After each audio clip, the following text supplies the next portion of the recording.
isa rin po sa pangako ng Pangulo last is to go after yung mga cartels po, ano, at itong mga sindikato, kumbaga, na mga nagmamanipulate din ng mga presyo at yung mga gumagawa ng mga actions that would be considered economic sabotage.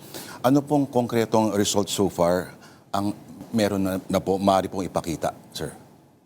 Yes, Lord. Bukod doon sa pagkakapasa ng napaka-importanting batas, yung Anti-Agricultural Economic Sabotage Law, bukod doon pa sa napakaraming batas din na naipasa in relation to our sector, the agriculture sector, mapansin natin ngayon, wala na tayong nababalitaan na smuggled rice. Though meron pa ring smuggling, pero ito ay mostly associated sa vegetable, sa sibuyas, sa karne at saka sa carrots pagminsan, pero pagdating sa bigas ay wala na tayo halos nababalitaan dahil talagang matindi itong epekto ng anti-agricultural. Marami na ring kaso na na-file at marami na rin na ongoing, at doon sa smuggling more than 3 billion since last year yung halaga ng smuggled items na nakumpiska.